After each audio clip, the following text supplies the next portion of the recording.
사도행전 1장 8절을 함께 읽으며 말씀을 시작하려고 합니다. 사도행전 1장 8절 같이 읽습니다. 지난번 사도행전 말씀 나눌 때를 기억하시면 좋겠습니다. 사도행전 1장 8절 너무 잘 아시는 말씀 같이 읽습니다. 시작. 오직 성령이 너희에게 임하시면 너희가 권능을 받고 예루살렘과 온 유대와 사마리아와 땅끝까지 이르러 내 증인이 되리라 하시니라. 아멘. 부활하신 예수님께서 성천하시기 전에 제자들에게 하셨던 말씀입니다.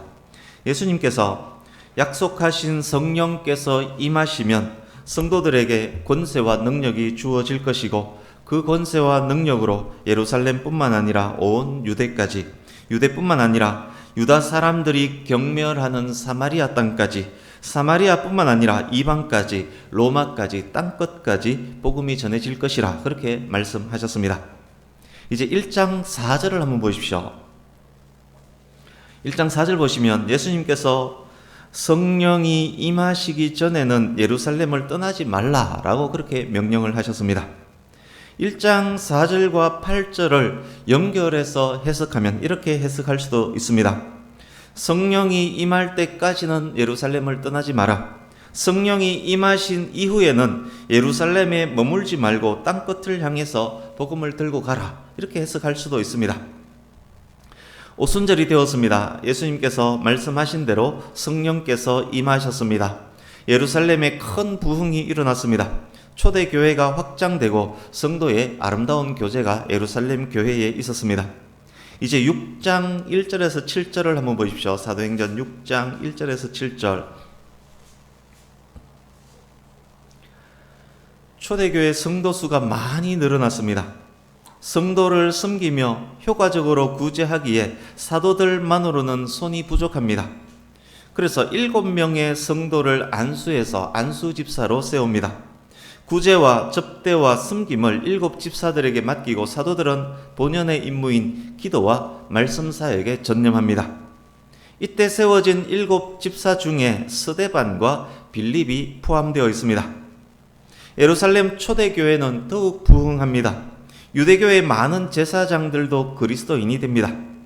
예루살렘의 복음으로 충만해졌습니다. 이제 예수님의 명령 따라 온 유대로 사마리아로 복음 들고 나가야 합니다. 6장 8절에서 15절 보십시오.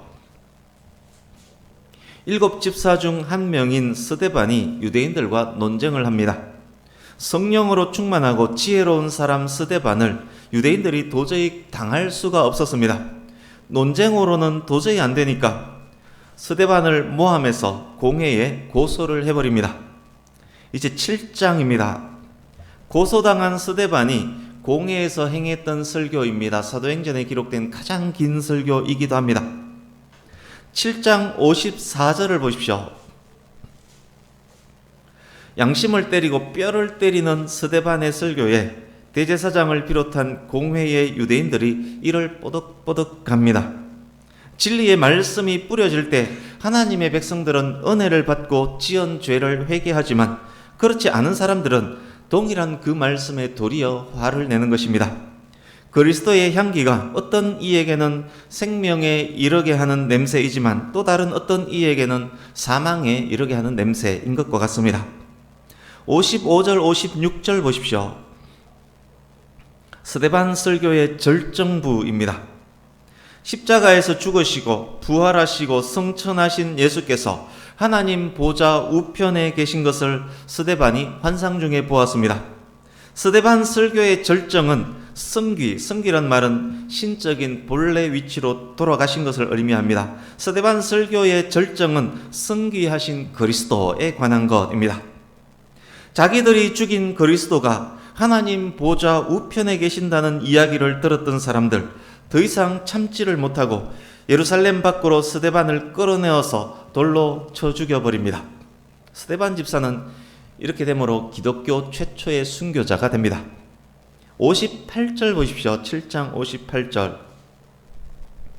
지금 스데반의 설교 그리고 스데반이 죽임당하는 이 장면을 기록 영상이 있다라고 가정하겠습니다. 이 내용들을 촬영한 영상에 처음 보는 어떤 청년이 등장합니다. 카메라가 그 청년을 클로즈업합니다. 어떻게 생겼는지 자세히 보니 이렇게 생겼습니다. 키가 작고 오다리가 뭔지 알죠? 이게 내반슬이라고 합니다. 다리가 꺾여진 오다리에 넓은 이마, 거의 대머리 총각에 가깝습니다. 넓은 이마, 날카로운 눈매, 짙은 눈썹, 매부리 코의 청년입니다. 이것은 바울의 외모가 어떠했는지 역사적 자료를 제가 종합해서 외모를 설명을 드린 겁니다. 카메라가 청년의 주변을 비춥니다. 겉옷들이 수북히 쌓여 있습니다. 사람들이 스데반을 죽이려고 끌고 갈 때 겉옷을 벗어놓고 갔었는데 이 청년이 그 옷을 지키고 있습니다.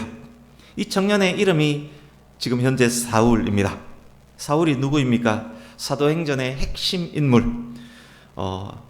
회심을 하고 예수 그리스도의 제자가 되어서 복음 들고 로마까지 가게 될 사람. 이후 사도 바울이란 이름으로 불려질 위대한 사도. 성경에서 사울이 처음으로 등장하는 구절이 바로 이 부분입니다. 그런데 그 위대한 사도가 될 사람이지만 현재 사울은 어떤 사람입니까? 8장 1절 앞부분 보십시오. 스데반의 죽음을 당연히 여기는 그런 사람입니다. 이제 8장 1절 뒷부분입니다. 스데반이 순교했습니다. 대제사장을 비롯한 유대인들 기세등등해졌습니다. 예루살렘에 있는 교회에 더 큰 박해를 가합니다. 지금까지 사도행전 8장에 이르기까지 사도들이 예루살렘 감옥에 갇혔던 일은 여러 번 있었습니다. 그러나 지금까지 그것을 박해라는 단어를 사용하지는 않았습니다. 박해로 번역된 원어는 더욱 조직적이고 체계적인 핍박을 의미하는 단어입니다. 스데반을 죽인 후 기독교 핍박에 배후 세력들의 후원이 있었고 힘과 조직을 갖추고 제대로 된 핍박이 이때부터 시작되었다는 말입니다. 그 박해의 행동대장 역할을 했던 사람이 있습니다.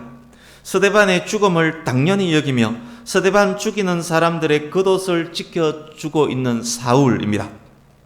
3절 보십시오. 행동대장 사울이 교회를 잔멸합니다. 잔멸이란 단어는 야생동물의 파괴 행위를 묘사할 때 쓰는 단어입니다. 사울이 조직을 이끌고 마치 멧돼지가 킁킁대며 농작물을 막 해집듯이 집집을 훑으며 기독교인을 남녀 가리지 않고 위협과 살기가 가득한 모습으로 붙잡아다가 감옥에 넘겨주고 있습니다. 3절을 통해서 확인하게 되는 몇 가지가 있습니다. 아시듯 사울은 유대인입니다. 유대인 중에서도 바리새인입니다. 지금의 큰 박해는 로마 당국이 주도하는 박해가 아니라는 사실을 알 수 있습니다. 유대인들에 의한 박해가 기독교에게 가해지고 있습니다. 두 번째, 박해를 가하는 사람들은 유대교인들입니다. 이로써 기독교는 유대교가 아님도 확인하게 됩니다. 세 번째, 여기 교회, 3절에 보면 교회라는 단어가 나오는데 원어상 교회를 단수로 사용이 되어 있습니다. 교회는 하나라는 말입니다. 그런데 교회를 잔멸하기 위해 사울이 다녔던 곳은 각 집입니다. 성도 각각의 집이 교회였다는 말입니다. 가정교회였다는 말입니다. 두세 사람이 그리스도의 이름으로 모여서 예배한다면 그곳이 예수님의 교회라는 말입니다. 예배당에 모여서 함께 예배 드리지는 못할지라도 이런저런 못된 사정으로 예배당에 모여 함께 예배하지 못할지라도 각 가정에서 예수 그리스도 이름으로 모여서 예배하면 그것이 곧 교회라는 말씀이 교회라는 의미가 이 3절 안에 포함이 되어 있습니다. 지금 이것을 녹화하면 이 설교 영상으로 예배하는 분이 꽤 있습니다. 이 설교 영상으로 예배하고 있다면 지금 계신 그곳이 교회라는 말씀이기도 합니다. 이제 2절을 보십시오. 정당한 재판 절차도 없이 무고히 죽은 스데반의 장례를 치르고 있는 사람들이 있습니다.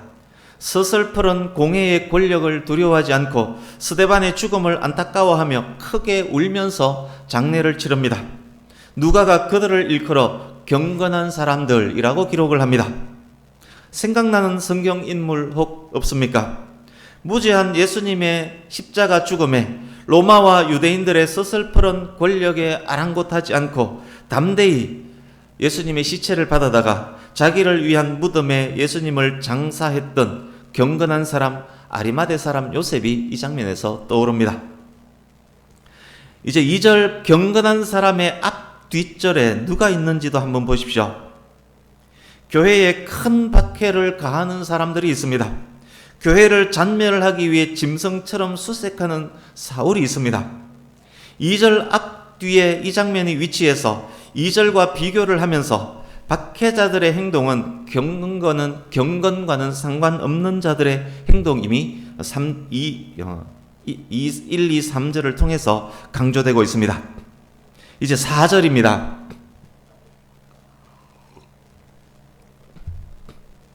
우리 성경에는 번역되지 않았지만 4절 앞에는 그러므로 라는 언어가 있습니다. 유대인들의 큰 박해, 특히 사울의 잔혹한 박해가 있었습니다.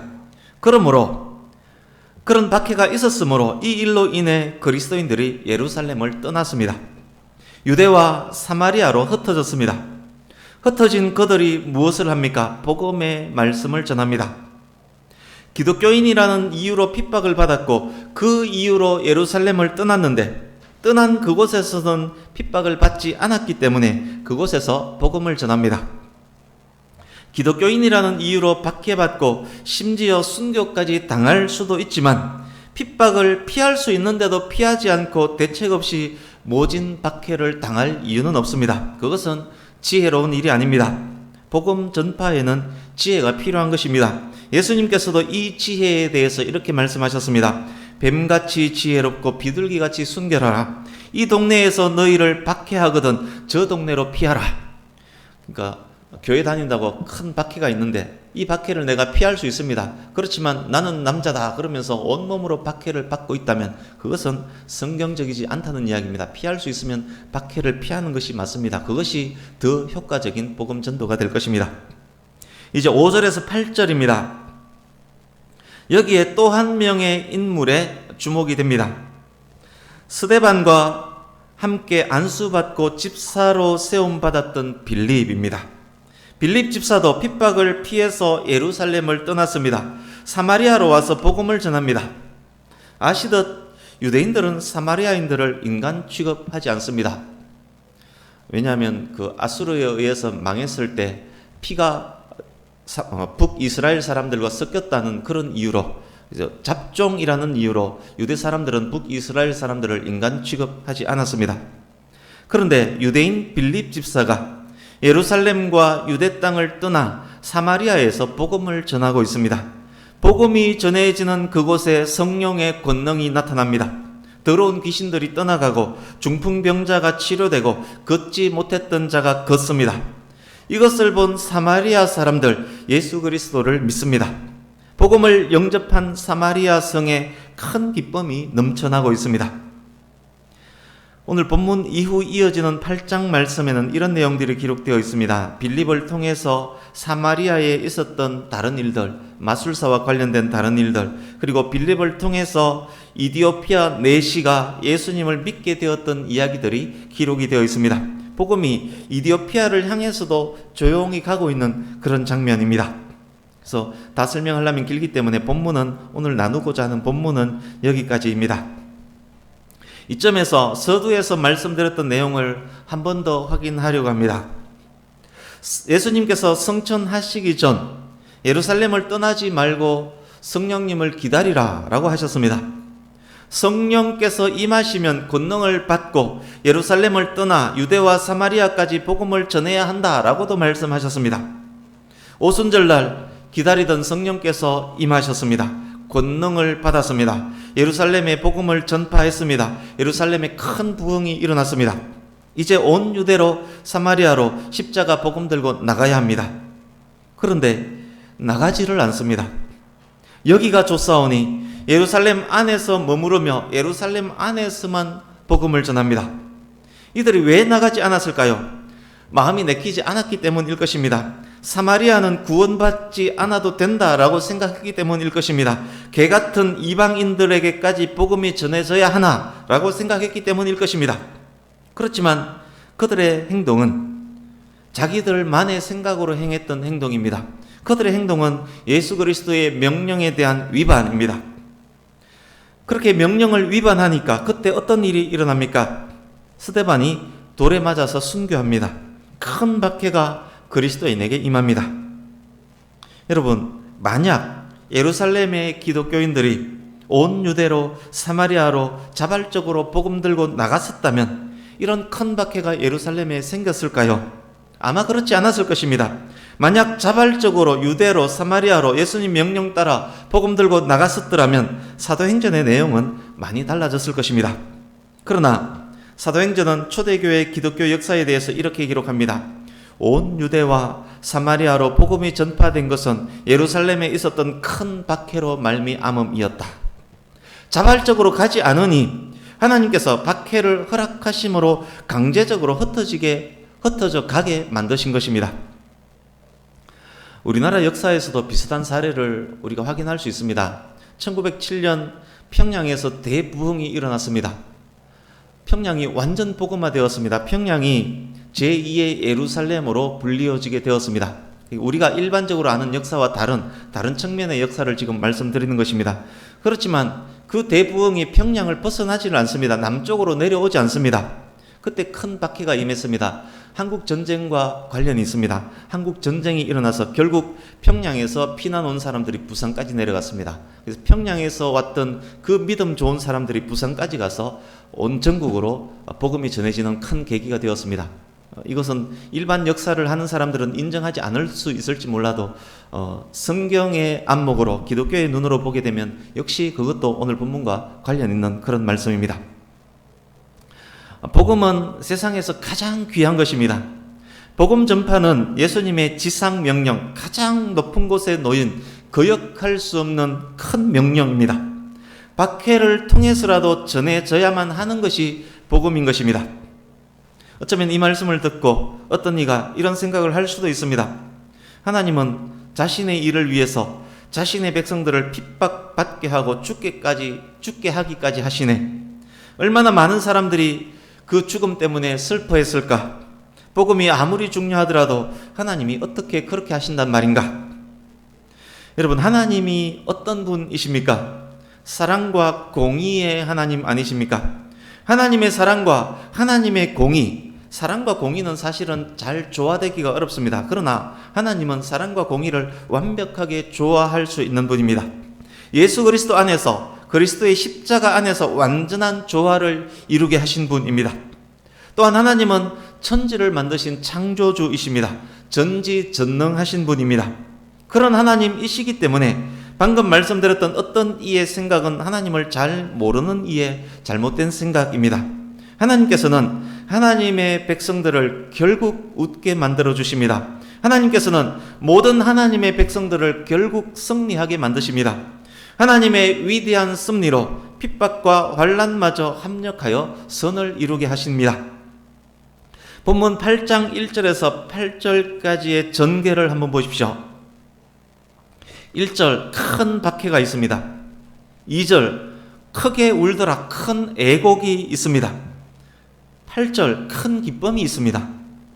하나님은 그런 분입니다. 비록 지금 큰 박해가 있을지라도 복음은 전해집니다. 비록 지금 큰 애곡이 있을지라도 복음은 전해집니다. 결국 그것은 큰 기쁨이 될 것입니다. 핍박이 있지만 결과적으로 그것이 그리스도인을 핍박하지는 못합니다. 핍박이 그리스도인에게는 핍박이 되지 못하는 것입니다. 그것이 또한 기독교의 역사입니다. 두 번째 3절을 보십시오. 교회를 잔멸하는 악한 사울이 있습니다. 그러나 이런 과정이 한편으로는 위대한 하나님의 사도 바울이 준비되어지고 있는 그런 과정입니다. 결국 핍박자가 위대한 전도자가 됩니다. 기독교 역사에 이와 같은 사례는 무궁무진합니다. 한국 기독교 역사에도 이런 사람 무궁무진이 많습니다. 깡패짓을 하다가 기독교인 잡아 때리고 하다가 결국 위대한 목사가 되었던 사람 얼마나 많은지 모릅니다. 이 또한 놀라운 하나님의 섭리입니다. 세 번째, 오늘 말씀을 통해서 우리에게 주시는 매우 중요한 교훈이 있습니다. 하나님의 뜻은 완전합니다. 하나님의 뜻은 반드시 이루어집니다. 성도를 향한 하나님의 뜻 무엇이겠습니까? 거룩한 성도의 삶, 예배자의 삶, 복음 전파의 삶입니다. 그런데 만약 하나님의 백성인 성도가 예배하지 않고 성도의 삶을 살지 않고 복음 전파의 삶을 살지 않는다면, 주신 사명을 무시하며 살아간다면, 몇 번의 경고를 무시하고 그런 삶을 계속 살아간다면 하나님께서는 핍박과 환난과 고난을 그 사람에게 허락해서라도 성도가 거룩한 삶, 예배자의 삶을 살도록 만드신다는 것입니다. 이것 또한 성경에 기록된 많은 인물들의 역사이며 기독교의 역사이며 또한 저의 역사, 여러분의 역사이기도 합니다. 그렇기 때문에 또한 그렇지만 우리가 성도가 맞다면 성도에게 있는 고난과 고통은 결국 고난도 고통도 아닌 것입니다. 그 고난과 고통이 도구가 되어서 결국 큰 기쁨이 되는 것입니다.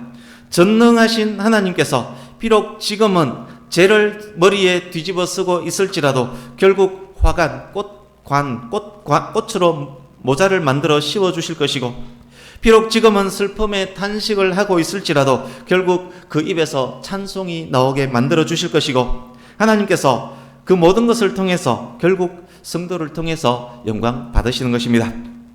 성도의 거룩한 삶을 열심히 살다가 나이가 들어 삶을 마감하고 하나님 앞에 설 때, 그때 이 모든 사실들을 저와 여러분은 더욱 확인하게 될 것입니다. 우리가 성도라면 그 사실을 꼭 확인하게 될 것입니다. 그것이 교회의 역사이고 또한 그것이 성도 개개인의 역사, 저와 여러분의 역사입니다. 이제 말씀을 마무리하려고 합니다.